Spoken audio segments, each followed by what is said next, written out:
You know that moment at a family party where you're just background noise? That was me, 2 weeks ago, my sister's wedding reception, a massive, opulent tent in my parents' backyard. Crystal glasses clinking, a string quartet playing, the air thick with the smell of expensive perfume and roasted duck. My sister, Sarah, radiant in her custom-designed lace gown, beaming as my dad toasted her unprecedented success in life and love. And me. I was in a corner, wearing a dress I'd bought on final sale, nursing a warm glass of champagne. Someone made a joke. And what about our other daughter, still figuring it out? A ripple of polite, condescending laughter. My mom patted my arm. Oh, she's our free spirit. Code for disappointment. I felt my face get hot.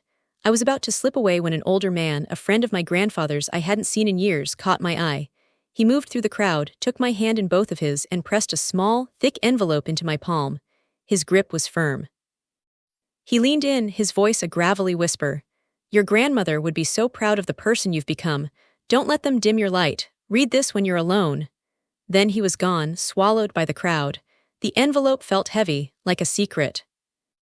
Before I tell you what was in that envelope, and trust me, this story goes places you won't believe, can you do me a quick favor? If you've ever felt overlooked, if you've ever been the background character in someone else's story, tap that like button and hit subscribe. It means the world. This is a long one and I don't want you to miss the ending. And while you're down there in the comments, just tell me two things, where you're watching from and what time it is for you right now. I read every single one. It makes this feel less like a broadcast and more like a conversation with a friend. Okay, where was I? The party. I fled to the one bathroom on the main floor, locking the door behind me. My hands were shaking. I tore open the envelope. It wasn't a letter, it was a key. An old, tarnished brass key with an ornate, heavy head. And a single, typewritten line on a slip of paper, the lockbox. Safety Deposit Box 714, First National Trust. Your grandmother left it for you, for when you needed it most. My heart hammered against my ribs. My grandmother, my dad's mom. She was the quiet one, the one who smelled of lemon verbena and soil from her garden. She'd pass me butterscotch candies under the table and whisper, You're the strong one, my love, don't you ever forget it. She died when I was 16. I thought she'd left nothing behind. Nothing for me anyway.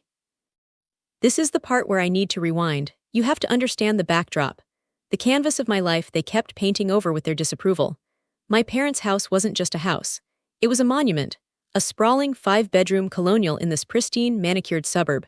My childhood was soundtracked by the hum of the lawnmower and the distant, polite applause at my sister's piano recitals. Sarah, perfect Sarah. Straight-A student, state-level debater, now a rising star at a hedge fund. Her wedding was a destination event, originally planned for Bali, scaled back to the backyard, only because of some vague market fluctuations. And me, I taught art at an underfunded community center downtown. My apartment was a 500-square-foot studio with a persistent leak under the kitchen sink that I'd learned to drip a bucket under. I didn't own a car, I took the bus. My parents saw my life as a series of baffling poor choices. Why can't you be more like your sister, was the refrain of my youth. My 16th birthday, God, this sums it up. Sarah got a brand new, cherry red BMW. The bow was bigger than I was. My gift was a laminated bus schedule and a speech about financial responsibility. I was told to be grateful, and I was. I was grateful I didn't have to walk. The neglect wasn't loud. It wasn't screaming matches. It was quiet. It was my mom forgetting to set a place for me at the dinner table. It was my dad turning the page of his newspaper when I tried to show him a painting I'd done. It was them using my childhood bedroom as a yoga and meditation space the week I moved out, boxing up my things before I'd even found an apartment. They sold my old bed at a garage sale. I found out when I saw a neighbor's kid sleeping in it. So this key, it felt like a message from beyond, a thread connecting me to the one person who ever made me feel seen. The next morning I went to the bank. My stomach was in knots. The safety deposit box was heavier than it looked. I pulled it out, carried it to the private room, and laid it on the polished wood table. The click of the lock echoed. Inside there were no stacks of cash, no gold bars. There was a stack of old, meticulously kept ledgers, a bundle of letters tied with a faded ribbon, and a single, sealed envelope with my name written in my grandmother's elegant cursive. My hands trembled as I opened it. My dearest girl. If you're reading this, then my son and his wife have continued to favor the sun while ignoring the steady, resilient moon. You are that moon, my love. They see your sister's flash and call it fire. They do not see the quiet, constant light you possess, a light that does not need to roar to be powerful. I have left you something, not a fortune but a seed. A seed I know you and only you will know how to grow. Enclosed are the deeds and my personal savings. It is not much, just over $18,000. Use it, build something they cannot ignore. Build something that is truly, wholly you. With all my love. Grandma Elinor. $18,000. To my parents, that was a vacation, a new watch. To me, it was a lifeline, it was a year's rent, it was breathing room. But it was the word seed that stuck with me, a seed. I looked at the ledgers. They were for a small, long-defunct flower farm she had owned before she married my grandfather. Elinor's Blooms. She'd never spoken of it. It was her secret dream. And that's when the idea was born. It didn't happen all at once. It was a slow, burning ember in my chest. I kept going to work at the community center. But now, after hours, I was researching. I was reading books on horticulture, on small business, on organic flower farming. I used a tiny fraction of the money to take an online course in sustainable agriculture. I'd come home from a long day, my hands stained with cheap poster paint, and I'd sit on my floor, surrounded by notebooks, mapping out crop rotations for a farm that didn't exist. This was my grind. The silent, solitary hustle. While my family was posting pictures from Sarah's lavish honeymoon in the Maldives, I was learning about soil pH and drip irrigation systems on YouTube. The contrast was almost funny. My life was split screen. The vibrant, chaotic world of my kids at the center, and the quiet, determined dreamscape of my nights. A year went by, I found a plot of land. It was an hour outside the city, a neglected 5-acre parcel that had once been a small-scale nursery. The soil was tired, the greenhouse glass was cracked, but the price was right. I used my grandmother's seed money for the down payment. The day I signed the papers, I sat in my car and sobbed.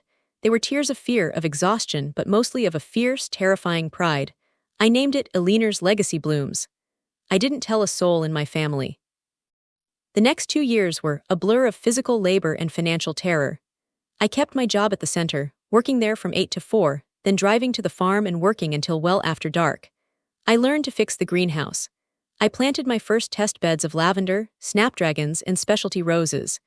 I got blisters on top of blisters. I spent my last few $1,000s on a second-hand delivery van that I painted myself a cheerful, if slightly lumpy, sky blue. I was running on coffee and a kind of desperate hope I didn't know I possessed. I lost weight.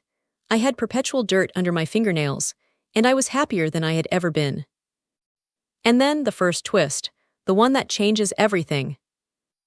I was at a local farmer's market, just starting to sell a few bouquets, when a woman in a sharply tailored suit approached my stall.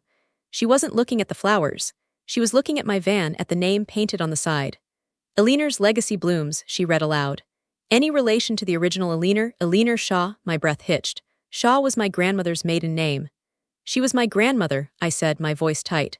The woman's face broke into a wide smile. She handed me a card. She was the head buyer for Veridia, a wildly popular, high-end subscription box and lifestyle brand known for its ethically sourced, story-driven products. My grandmother used to buy from Elinor's original farm, she said. She always said the flowers had soul. We've been trying to track down the lineage of her business for a special collaboration. We'd like to feature you. An exclusive, limited-run legacy bouquet, if you can scale up. Scale up, it was the opportunity of a lifetime. It was also impossible with my current setup.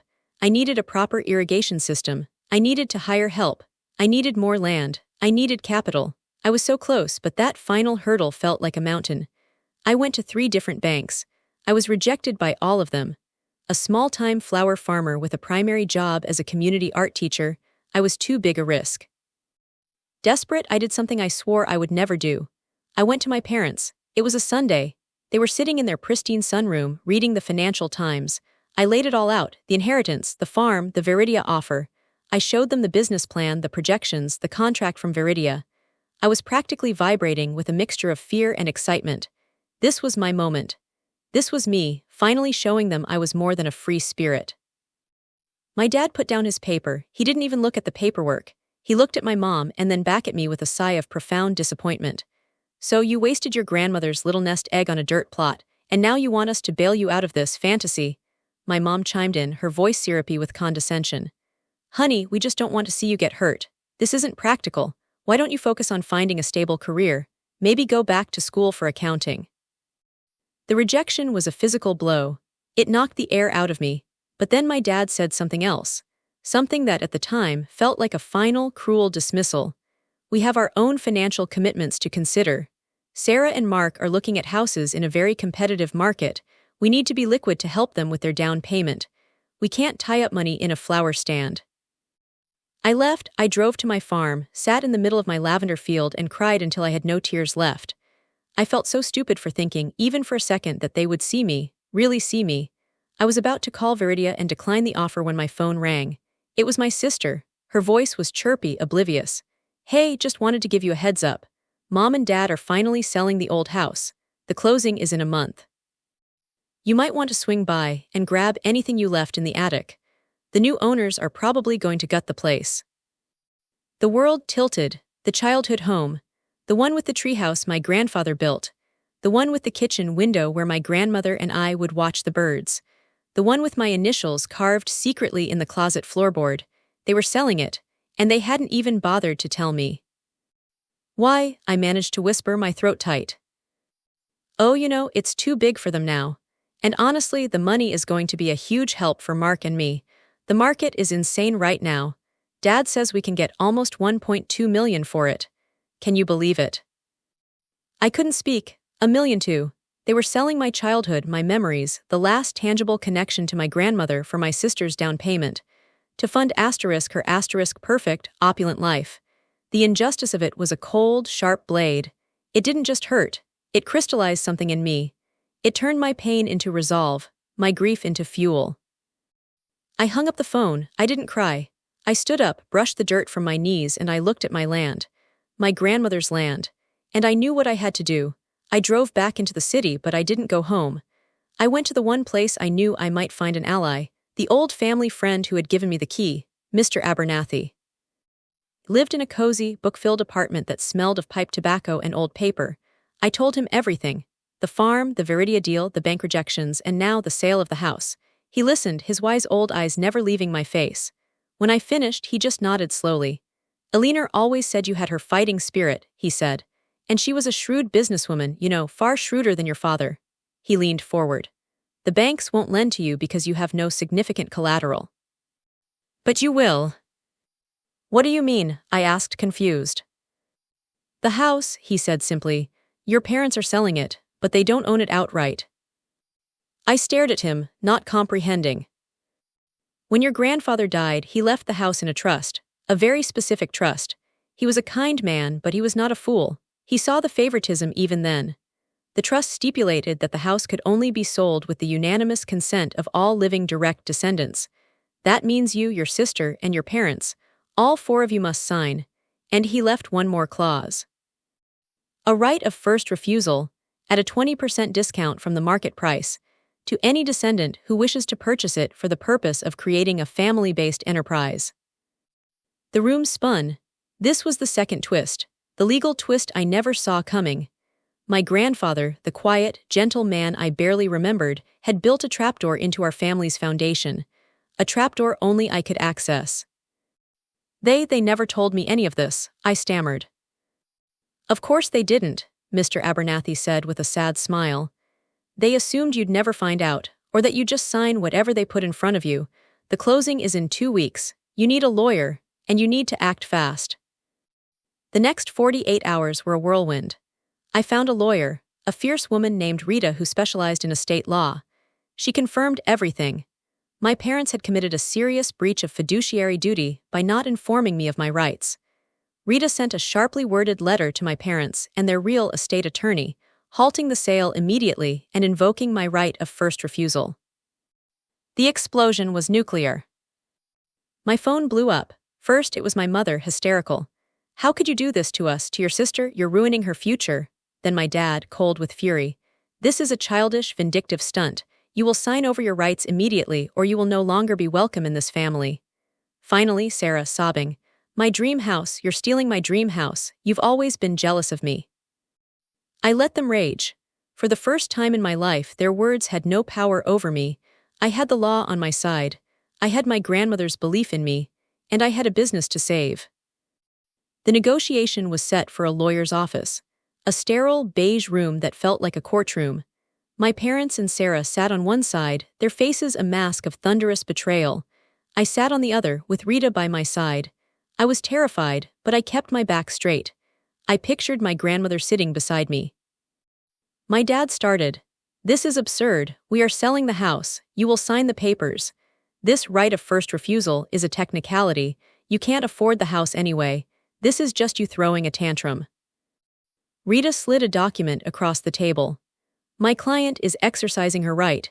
She is prepared to purchase the house at 80% of the listed market value, as per the trust. That is approximately $960,000. My mother scoffed. "With what, your flower money?" The derision in her voice was palpable. This was my moment, the third twist, the revelation. I took a deep breath. "I'm not buying it to live in," I said, my voice surprisingly steady. "I'm buying it for the land. The 1.2 acres, to be exact. The Veridia deal is contingent on me scaling up my lavender production. The soil and sun exposure in the backyard are perfect.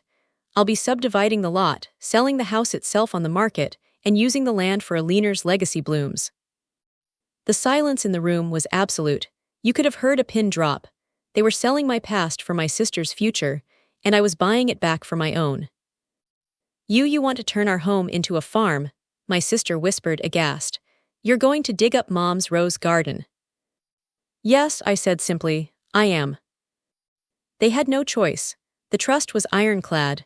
They could either sell the house to me at a discount or they couldn't sell it at all. The choice was lose a significant amount of money or lose all of it. Greed, in the end, won out over principle. They signed. The closing was quiet. I didn't see them. I used the remainder of my grandmother's money, combined with a new, much larger business loan I now easily qualified for with the property as collateral, to complete the purchase. The day I got the keys, I didn't go inside the house. I walked straight to the backyard, to my mother's prized, award-winning rose garden. I looked at the perfect manicured rows of hybrid tea roses. They were beautiful, but they were cold. They had no scent. No soul. I picked up the shovel I'd brought with me. I drove it into the earth, right at the base of the biggest, reddest rose bush. The soil gave way with a satisfying crunch. I was digging up the past to plant my future. The sale of the house itself happened quickly. It covered my loan and left me with a healthy operating budget. The Veridia collaboration launched. It sold out in 3 hours. Aliner's legacy blooms became a viral sensation. The story, the grandmother, the overlooked granddaughter, the quiet justice resonated. We were featured in magazines, in blogs. My farm, now on both the original plot and the land from my childhood home, thrived. I quit my job at the community center and now run art and horticulture therapy programs on the farm for the same kids. The circle felt complete. And the final, quiet resolution, it came about 6 months later. I was at the farm, up to my elbows in soil, when I saw a familiar car pull up. It was my father. He got out, looking older, more hesitant than I'd ever seen him. He stood at the edge of the field, watching me for a long time.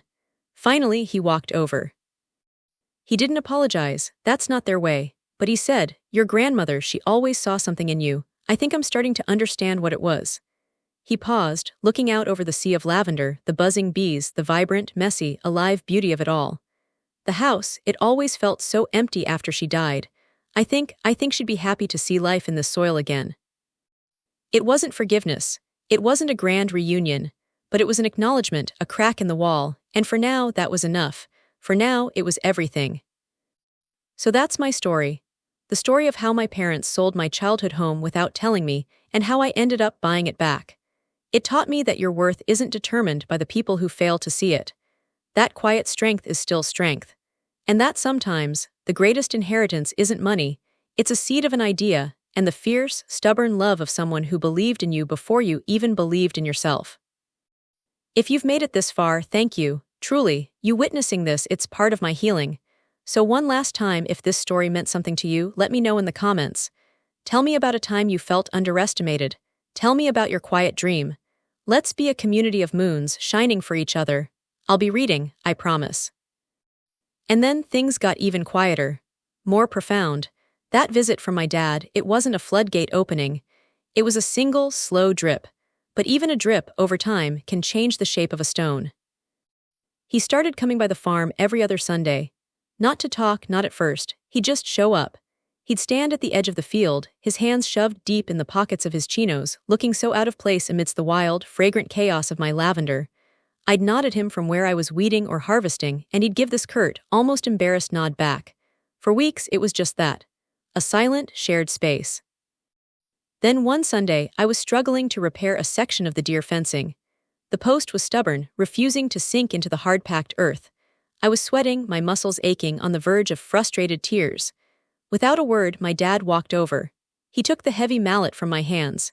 His hands, which I'd only ever seen holding a pen or a steak knife, wrapped around the worn wooden handle. He looked at the post, judged the angle, and with 3 precise, powerful blows, he drove it deep into the ground. Thud, thud, thud. The sound was final, definitive. He handed the mallet back to me. Our eyes met. There was no smile, but there was a new kind of respect in his gaze. A recognition of a different kind of labor. A different kind of strength. That post was rotten at the base, he said, his voice gruff. You need pressure-treated wood for this. I'll bring some next time. And he did. He started showing up with things, a bag of premium soil amendment, a set of professional-grade pruning shears. He never said I'm sorry. He never said I was wrong. But he spoke in the language he understood, practical solutions, capital investment. It was his olive branch, wrapped in burlap and tied with twine. My mother was a harder nut to crack. Her hurt was different. It was personal, intertwined with her identity. I had not just defied her, I had desecrated her temple, her perfect rose garden. She didn't visit for months. Then one afternoon, I saw her car parked on the road near the farm. She didn't get out. She just sat there for a full hour, staring at the land. At the vibrant, sprawling patchwork of flowers where her orderly, prize-winning roses used to be. I didn't approach her, I just let her look. The next week, she came back, and she got out of the car. She walked slowly, her designer heels sinking into the soft earth. She stopped at the edge of what was now a field of cosmos, their pink and white petals dancing in the breeze. I was working nearby, harvesting chamomile. I could feel her watching me. You've let it go wild, she said finally. Her voice wasn't critical, it was observational, a little lost. It's not wild, I said softly without looking up. It's curated chaos, it's a habitat. The bees and the butterflies prefer it this way. I heard her take a sharp, quiet breath. My white knights, they were so difficult to grow. The aphids were a constant battle. These are native plants, I explained. They're meant to be here, they fight their own battles. She was silent for a long time. Then she did something that shocked me. She knelt down, carefully brushing the dirt from her slacks, and she reached out a perfectly manicured hand to touch the feathery leaves of a chamomile plant. She brought her fingers to her nose. It smells clean, she whispered. It was the first neutral, unjudgmental thing she'd said about my life in a decade. The real earthquake, though, was Sarah, my successful, perfect sister, the one whose future my parents were so desperate to fund. The dream house she and Mark were going to buy fell through, of course. The market shifted, the deal collapsed. And then another twist, one I never saw coming. Mark lost his job. The hedge fund he worked for downsized. Suddenly, the golden couple was on shaky ground. The lavish lifestyle, the constant vacations, the designer everything. It had all been built on a foundation of debt and perceived invincibility. The invincibility shattered. Sarah showed up at my farm one Tuesday evening. She looked ordinary. She was wearing jeans and a simple t-shirt. No makeup. Her hair was in a messy ponytail. I almost didn't recognize her. She found me in the packing shed, boxing up Veridia orders. She didn't say anything at first. She just leaned against the doorframe, watching me work. The silence between us was a living thing, thick with all our history, all the jealousy and resentment. Your business, is it profitable? She asked finally, her voice small. It was such an un-Sarah-like question. She never used to care about the mechanics of things, only the results, the shiny end products. Yeah, Sarah, I said, sealing a box with packing tape. It's very profitable. She nodded, looking down at her feet. Mom and Dad, they can't help us right now. They took a bit of a hit with the house thing. She almost smiled, a bitter, twisted little thing. Turns out, giving your daughter a massive discount isn't great for your retirement portfolio. I didn't say anything, I just kept working. I always thought you were naive, she said, her voice cracking. I thought your little art classes, this farm, I thought it was a hobby, a way to avoid the real world. But you built this, with your own hands. You saw something no one else did. She looked around the shed, at the stacks of boxes, at the bunches of flowers waiting to be arranged. No one gave this to you. And there it was, the core of it. Everything had been given to Sarah. The car, the college tuition, the wedding, the planned down payment. She had never had to build anything from the ground up. She had never had to fail and learn from it and try again. She had never had to feel the earth under her fingernails and know with absolute certainty that she was capable of making things grow. I'm scared, she confessed, and it was the most honest thing she'd ever said to me. I don't know what to do. I put down the tape gun. I looked at my sister, not as my rival, but as a person who was, for the first time, truly lost. The world isn't divided into successful people and failures, Sarah, I said. It's divided into people who get back up and people who stay down. You can stay down and feel sorry for yourself because the golden ticket got ripped up. Or you can get up and get your hands dirty. I offered her a job, not a charity offer, a real one. My business was expanding faster than I could handle. I needed someone with a sharp mind to manage the books, the client relations, the logistics. She had a business degree from a top-tier university, for heaven's sake. She was overqualified, but she was also humbled, and she was my sister. She started the following Monday. It was awkward at first. She didn't know how to use the inventory software. She was terrified of the bees, but she learned. She applied that fierce, competitive drive she'd always had to my business, to our business, and something amazing happened. She discovered she was good at it, not because it was handed to her, but because she was actually, genuinely good at it. She found a satisfaction in a balanced spreadsheet, in a perfectly executed delivery schedule, that she never found in closing a deal for a hedge fund. This isn't a fairy tale where we all live happily ever after in a circle of flowers. My parents and I are still careful with each other, the scars are there, but the landscape of our family has been irrevocably changed. The old hierarchy, the favored and the forgotten, has been bulldozed. In its place, something new is growing, something more honest, something more resilient. My father now spends his Sundays helping me build a new, larger greenhouse. He talks about crossbreeding lavender varieties, his eyes alight with a passion I never knew he had. My mother has started a small, experimental patch of heirloom roses at the far end of the property, not for show, just for the love of them. She asks me for advice on companion planting. And Sarah, she's my business partner. My fierce, brilliant, unexpectedly loyal business partner. We still fight. But now we fight about marketing strategies, not about who our parents love more. The house, the one they sold without telling me, is gone. The new owners painted it a cheerful yellow. But the land is still here. It's my land, our land. It's the field where my father and I now work side by side. It's the soil where my mother is tentatively rediscovering her joy. It's the foundation of the business that saved my sister and, in a way, saved all of us. They sold my childhood home to secure my sister's future. And in doing so, they accidentally handed me the keys to mine, and to hers, and in a strange, roundabout way, to theirs as well. The justice in that is so quiet, so deeply woven into the fabric of our lives now that you could almost miss it. But I feel it every time I walk through the lavender, the sun on my back, the hum of the bees, a constant, contented song. I feel it in the tired satisfaction at the end of a long day. I feel it in the hesitant, but growing, warmth in my mother's hugs. The greatest revenge isn't pettiness. It isn't holding a grudge. It's living so well, so fully, and so authentically that you inadvertently become the anchor for the very people who once tried to cast you adrift. It's showing them that your kind of light, the steady, resilient light of the moon, is exactly what they needed to find their way out of the dark all along.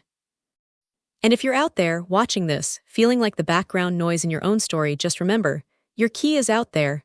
Your seed is waiting. It might be hidden in an envelope or in a forgotten talent, or just in the quiet, stubborn resolve of your own heart.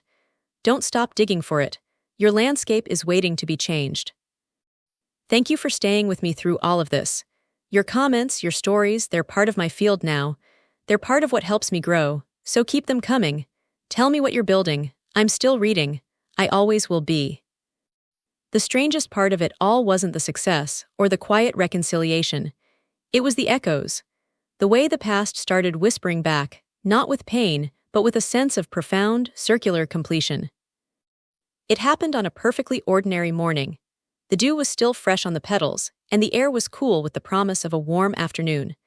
I was in the original farm's greenhouse, the one I'd started with, checking on a new batch of heirloom tomato seedlings I was experimenting with.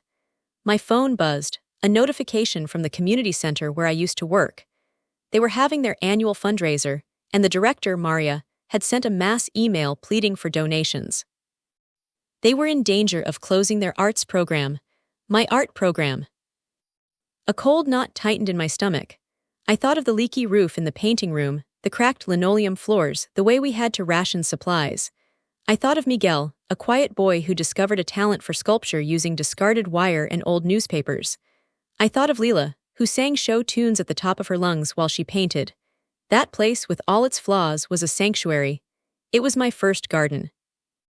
I didn't just donate, I drove down there that afternoon. Walking through those familiar doors was like stepping into a photograph. The smell was the same tempera paint, old wood, and that faint, sweet smell of apple juice from the kids' snacks. Maria nearly collapsed when she saw me. We hugged, and she started crying into my shoulder, telling me about the budget cuts, the grant that fell through. I think I can help, I said, and I laid out the idea that had been forming in my mind since I got that email. Eliner's Legacy Blooms would fully fund the arts program for the next 5 years. But more than that, we would start a new program, Canvas and Compost. Once a week, I'd take a group of kids from the center out to the farm. They'd learn to paint, yes, but they'd also learn to plant. They'd get their hands in the soil. They'd see where color and life truly begin. The day the program launched, I was nervous. What if the kids hated it? What if they were bored? The van pulled up, and a dozen kids tumbled out, all chaotic energy and wide eyes. Among them was a little girl named Chloe. She had huge, serious eyes and didn't say a word. She clung to the edges of the group, watching everything. I showed them how to prepare a small bed for wildflower seeds. I gave them each a packet and a small trowel. The other kids dove in, laughing, getting dirt everywhere. Chloe just stood there, holding her seed packet like it was a fragile bird. I knelt down beside her. "It's okay to be scared," I said softly. "The seeds are scared too. They're underground in the dark. They don't know if they'll ever see the sun." She looked at me, her eyes wide. "What happens if they don't come up?" "Then we try again," I said, "or we plant something else. The important thing is that we tried, that we gave them a chance." Slowly, tentatively, she knelt and began to scratch at the earth with her trowel. She made a neat little row, placed each seed with painstaking care, and covered them gently, patting the soil down as if tucking them into bed. It was the most focused, tender act I had ever seen. When it was time to paint, the other kids painted the barn, the flowers, the sky. Chloe painted a single, small, brown seed underground. Next to it, she painted a tiny, bright yellow dot. The sun, waiting, I felt a lump in my throat. She was me. She was every kid who ever felt overlooked, who ever held a dream so fragile they were afraid to even look at it. My sister, Sarah, who was now handling all our corporate accounts, came out to the farm that day to see the new program in action. She watched me with the kids, a strange expression on her face. Later, as we were cleaning up the paint supplies, she said, "So this is what it was all about. This is what you were trying to do all along. It wasn't just about the flowers." "It was always about the flowers," I corrected her gently. "But the flowers were never just for me." She was quiet for a moment, wiping a smudge of blue paint from a table. "I get it now," she said, and I knew she did. The relentless pursuit of profit at her old job had left her empty. Here, the currency was different. It was in Chloe's silent concentration. It was in the proud grin of a boy who just harvested his first cucumber. This was a different kind of spreadsheet, one that measured joy and confidence and growth. The echoes kept coming. My mother, who had been slowly, tentatively helping me press flowers and make potpourri sachets for our online store, found an old box of my grandmother's things in their new, smaller apartment. She brought it over one evening. Inside were more ledgers, but also sketches. Dozens of them. Detailed, beautiful botanical illustrations of flowers, with notes on their properties, their meanings, their ideal growing conditions. Tucked between the pages of one ledger was a faded, typewritten business plan for Eliner's Blooms. Her vision wasn't just a farm, it was a destination. She envisioned a place where people could come to learn, to create, to find peace. She had written about workshops and a small cafe serving tea from her own herbs. I was holding my grandmother's dream in my hands, a dream from 50 years ago, And without even knowing it, I had been building it. The Veridia collaboration, the therapy programs, the kids from the center, I was literally walking in the footsteps of a blueprint I never knew existed. My dad pored over the business plan, his financial analyst's mind lighting up. Her projections were remarkably sound for the time, he murmured, a note of awe in his voice. The cafe idea, the margin on value-added products like that is exceptional. He looked at me. We should do it. We should build the cafe. So we are.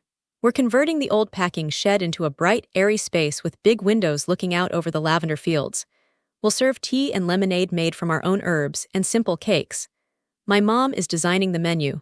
It's her project now, and she attacks it with a focus I've never seen in her before. She's researching, testing recipes, her old socialite energy channeled into something real, something tangible that she's creating with her own hands. This is the part of the story they never tell you about redemption. It's not a single, dramatic moment where everyone apologizes and the music swells. It's a slow, quiet rebuilding. It's finding the blueprints of an old, forgotten dream and realizing you've already laid the foundation. It's watching your once rival sister become your most trusted lieutenant. It's seeing your father, who once valued only Wall Street numbers, find profound satisfaction in the simple geometry of a well-built trellis. The house is gone, but the home is here. It's not made of wood and nails. It's made of soil and seed, of paint and possibility, of fragile, hard-won conversations, and the silent understanding that now grows between us all. It's a home that can't be sold because its value isn't on any market. It's in the scent of lavender on the breeze, the taste of chamomile tea, the sound of my mother laughing in the kitchen, the sight of my father and sister bent over a spreadsheet together, arguing passionately about the best way to price our new Grandma Aliner's legacy, tea blend. They sold my childhood home without telling me, and in their careless, painful act, they forced me to build a new one. A bigger one. A home with room for all of us, and for everyone who finds their way here, looking for a place to plant their own fragile, hopeful seed. So if you're still with me, thank you. From the bottom of my rebuilt, thriving heart. This story is yours now, too. Take it with you. And remember, the most beautiful gardens often start with the most neglected soil. Your time is coming. Keep digging. Now I have to go. The seedlings won't water themselves, and my mom needs a taste tester for her new lavender shortbread. The grind is different now. It's sweeter. It's shared. Tell me, what seed are you holding in your hand today? What forgotten blueprint is waiting for you to find it? I'm here, I'm listening, and I believe in you. The cafe opened on a Saturday in early autumn. The air was crisp, carrying the scent of wood smoke and late-blooming honeysuckle. My mother, wearing a simple apron dusted with flour, handed the first slice of lavender shortbread to my father. He took a bite, closed his eyes, and said, "Aliner would have loved this." It was the first time he'd said her name without a trace of sadness in years. There was only pride. Sarah was at the counter, effortlessly managing the small crowd, her laugh easy and genuine. She caught my eye from across the room and gave me a wink. A real one. Not the competitive, sharp gesture of our past, but a shared, quiet joy.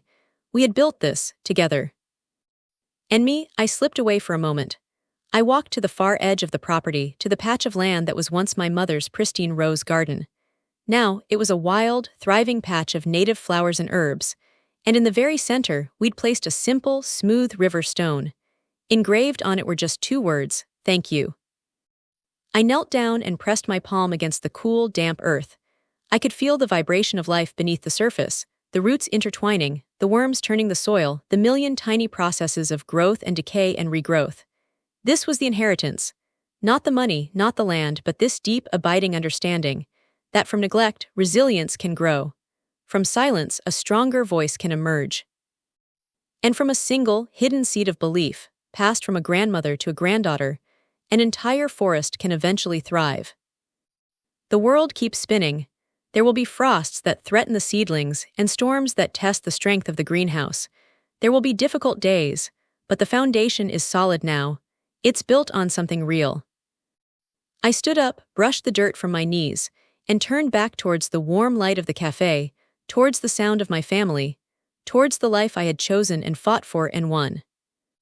It was enough. It was more than enough. It was everything.